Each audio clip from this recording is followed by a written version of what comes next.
Today we're diving into something that's often really misunderstood, but it's super personal and tells us a lot. We're looking at feminine expression and heterosexual identity. Specifically, yeah, focusing on cross-dressing. So our mission really is to unpack the assumptions around this, try and get to a more, nuanced picture. Yeah, and what's fascinating is how simple those assumptions tend to be. Society likes these neat boxes for gender and sexuality, but human experience is just so much more complex than that. These ideas about how expression and orientation must line up are really deeply ingrained. And that's the hook, isn't it? For countless straight men, these common ideas about cross-dressing just don't fit. Their stories show this really personal journey. It's about identity, self-expression, and honestly, it takes a lot of courage. It challenges almost everything people think they know. Think about how we usually see cross-dressing in movies or TV, especially in the West. It's often played for laughs, right? Or it's portrayed as something deviant or automatically queer. It's a very specific angle. Like you look at Tootsie or Mrs. Doubtfire, even the Birdcage, male femininity in those stories is always about putting on an act, a disguise, or it's tied directly to a queer identity. Exactly. And that fuels the main confusion. People just lump everything together, gender identity, gender expression, sexual orientation, like they're all the same thing.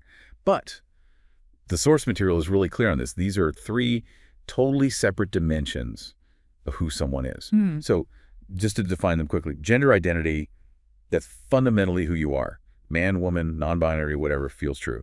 Then gender expression, that's how you show yourself to the world. Masculine, feminine, androgynous, the whole spectrum. Sure. And sexual orientation, that's who you're attracted to. Men, women, both, neither, someone else entirely. All separate.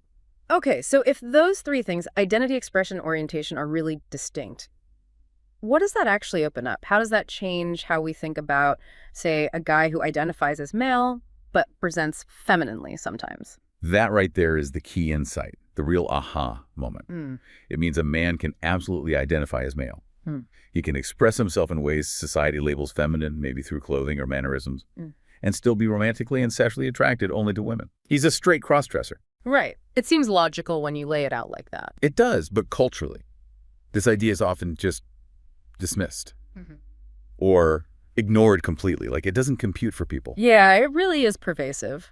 Why do you think that assumption hangs on so tightly, even when, reality is clearly more varied? Well, it seems to be a mix of things. For one, there's just not much accurate or diverse representation in the media if all you see are the stereotypes. You assume that's the whole story. Precisely. Yeah. And then you add in this really intense cultural policing of masculinity. There's such a stigma against men showing softness or vulnerability or anything considered feminine.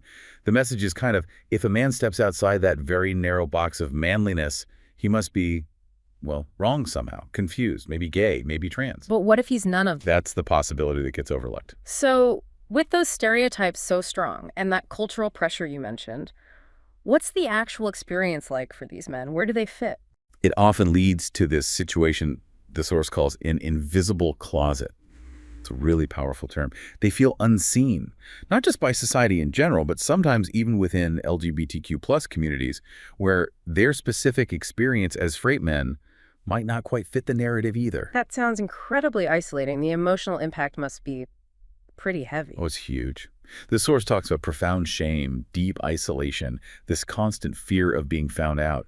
A lot of guys internalize this feeling of being broken or perverse, even when they know logically they aren't harming anyone.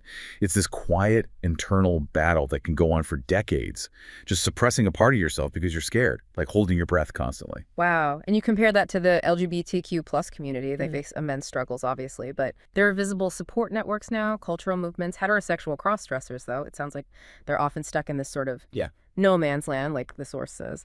But you mentioned things might be changing slowly. Yes, slowly. And that's so important because we need to get to the why.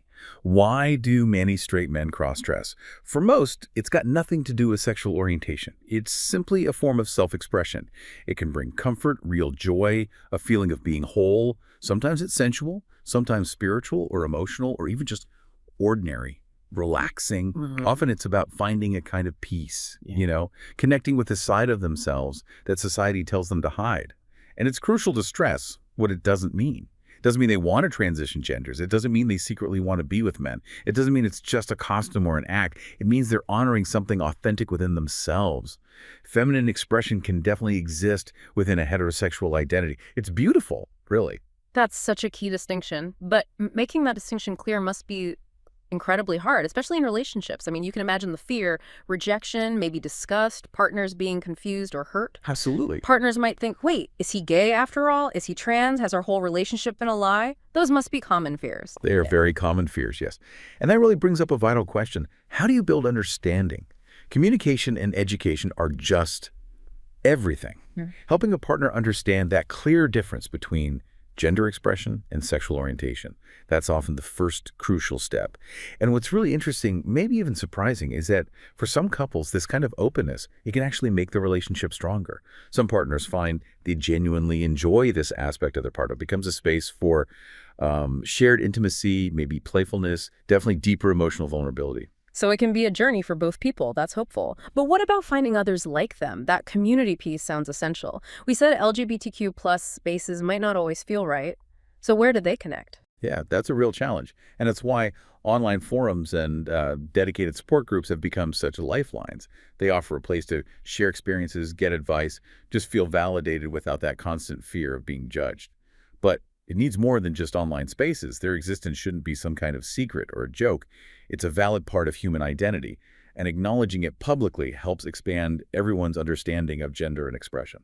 It really sounds like this conversation goes beyond just individual identity, doesn't it? It bumps right up against how society defines manhood itself. Which brings us to that bigger challenge, redefining masculinity. Because historically, masculinity has so often been defined against femininity. Like, to be a real man, you have to reject anything soft or beautiful or emotional or vulnerable. You've nailed it. But the thing is, masculinity doesn't have to be so fragile, so brittle. Honestly, it takes enormous courage to defy those rigid expectations society sets up.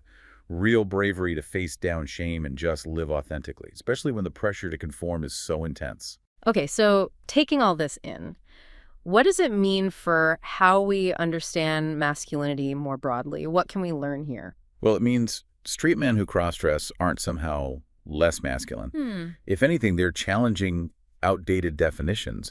They're kind of redefining masculinity on their own terms, showing that strength and softness can absolutely go together, and that being a man is more about integrity, about being true to yourself, than just, performing a certain role or sticking to rigid rules. Yeah, it's a powerful way to put it.